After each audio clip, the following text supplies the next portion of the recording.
All right, let's get into the show proper now. Devastated by an insurgency for 8 years, Nigeria's northeast is faced with a problem, and that's food insecurity. Now, the massive humanitarian assistance being offered by the government, United Nations and other aid agencies have been able to prevent famine, but the situation still remains dire.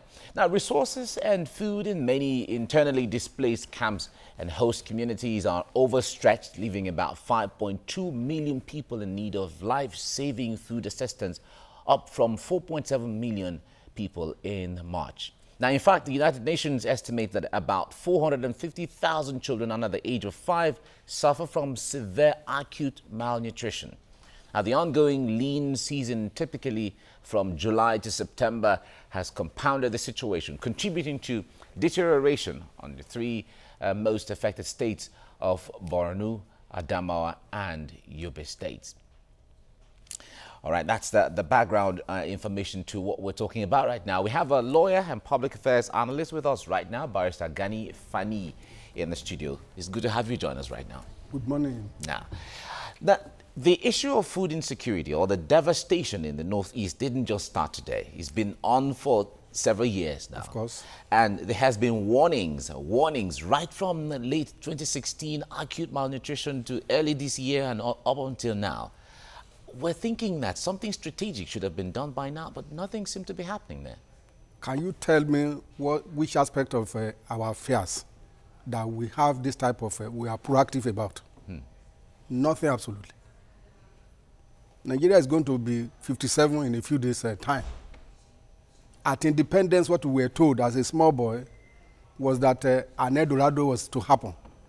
And God so much blessed this country to the extent that there were resources in terms of oil. No, let me talk about the natural resources at that to start time. with. Yes. The only thing that you might find difficult in this Lagos where we are in the past was accommodation. Food you could take for granted. Food, anybody will offer you. It is unheard of that a neighbor passes and they cannot even eat. And if you go back to our tradition, a hungry man was allowed to take out of anything that was available on the farm, but you must not steal or take away. So we had that in abundance.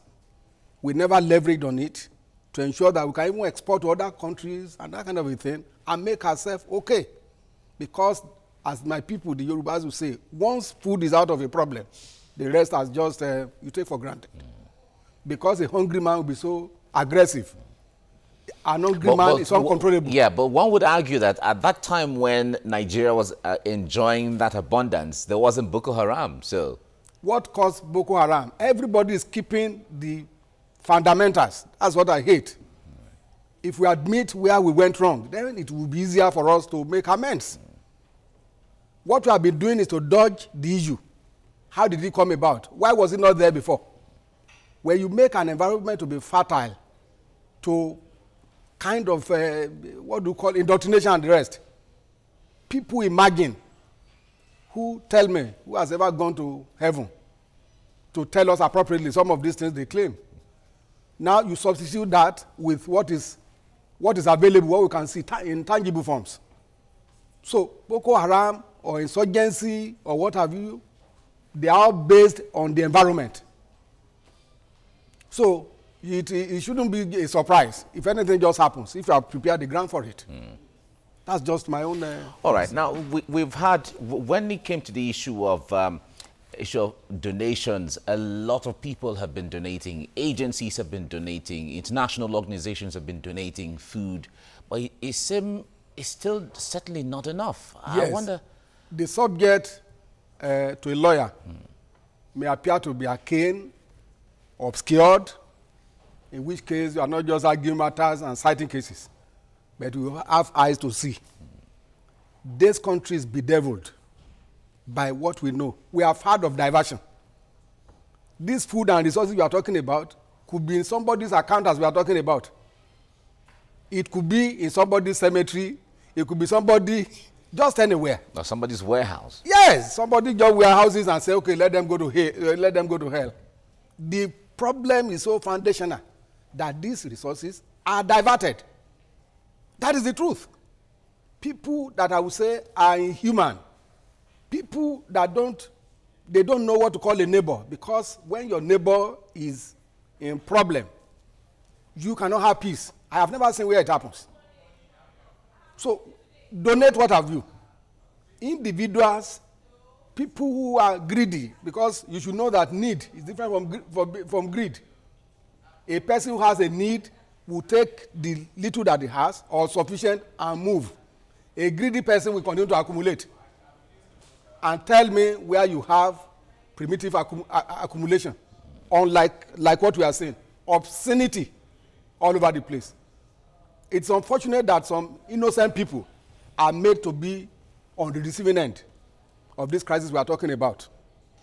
So the crisis in terms of feeding, in terms of malnutrition, malnutrition, and all the rest, they are all connected with the fact that the right things are not being done. All right, but in this case, is it an issue of corruption, like you say, mounting from or deducted from greed, or is just the issue of incompetence? Even when this food are donated, we at least we've heard a lot, we've read about so many donations in South Sudan, in Somalia, and all of that. There are structures where wherever food comes from, an agency or an organization is there to collate everything and know how to channel everything. So is this product of incompetence or corruption?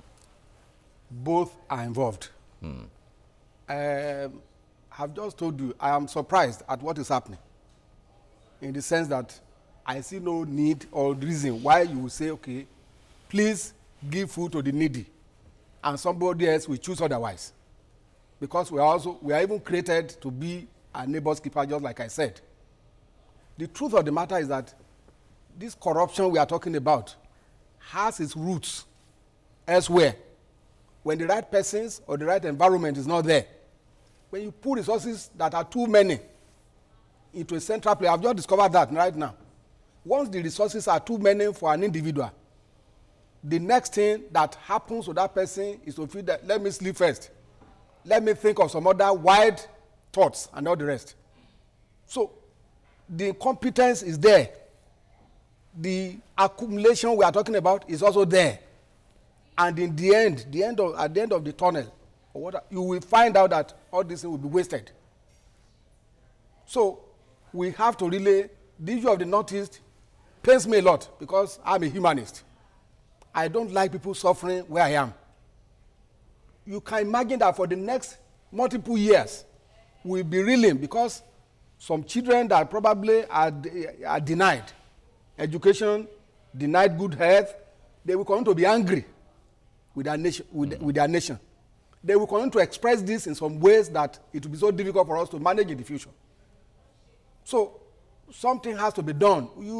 Every other person, there's nothing going on that we don't know again in this country, with the social media joining the traditional media. All right. Now, we hear that a lot of IDPs intend to go home. In fact, in Burma, from the report we got, some of them decided on their own, they were leaving, and they got arrested.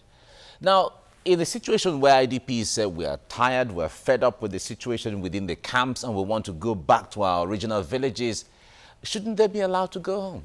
Look, do they know what is happening at home? It's like when you stay too long on a journey, you'll be homesick. If you don't know precisely what is happening there, those who ask them not to go, I don't know who they are, but I think probably the security agencies.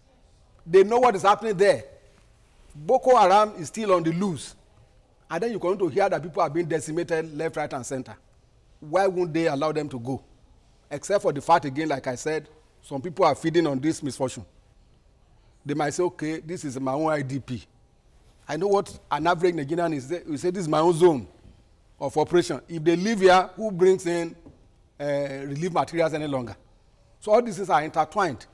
But then why we have a government is to ensure that the excesses of individuals are contained. An individual should not just be on a spree. I don't know the details. That's why I said the subject may be arcane or obscured, because what you don't know in details. I know government is trying, but government should be very sincere to ensure that the right structures are put in place. We learned at the time the Secretary of the Government of the Federation was involved in a scam around this issue. We are still waiting to know the details. So there must be sanctions for people to know that these are lines that nobody crosses. So far, we just have a belief that maybe there are some people, they are sacred cows, they can take away your food and my food, and then we can continue to say God will provide another one. If we die in the process, too bad. Oh, all right. Now, from the statistics we got, Borno State is the most hit with the issue of food insecurity, followed by Adamawa State and then Yobe State. Yes, they are called base states. These are the three major states. They are called base states, exactly, based on their acronym. All right. Yes, now that, for instance, like if we take Borno State, for instance, that is in the core, the most epicenter, affected, you mean? The epicenter. If yes. we have to use the word. Yeah. At least for an agency like the state government, what role would the state government play in this kind of situation? We are not talking about security now. That is because all of that is in the hands of the federal government. But when it comes to providing basic food and humanitarian services to its people, what kind of role should the state be playing? Tell me what should be the basis of governance. The basis of governance is what we are talking about. Welfare. Yes. Which is ideal. Yes. All right. I don't mind if as a governor you relocate to the place. You'll be serving humanity. You can't be in a comfort zone where the people you are supposed to govern are in the war front, so to speak. There was a reason for, at the time, saying that the force headquarters or what have you, or the operational hierarchy of the army was relocated. Should we relocate? Why was it done? It's to ensure that there is effectiveness and there is proper supervision. So the state government should know without being told. We all claim to belong to God and we say worship God. How do you worship God when humanity is out of it? So the state government should be hands-on in respect of saying that this is what happened yesterday, this is what did not happen today, or what have you. That is just it. So the state government will be culpable, or the officials will be culpable for as long as these people are put under strain and they are not happy. Too many things are happening that are byproduct of all this. Prostitution, if you know what's going there, I've told you, you are creating, you are breeding a kind of people who will be angry, who will not know the basis of it. If they come to a place like Lagos here and they see that, okay, you are so comfortable, who are you? I'm not a human being. Let me chop off his head. And you're going to transfer aggression. So these things are very essential, that the state government should be able to know. Why did we create states after all? Why don't we just leave people just to be roaming around? Why do we take allocations every month?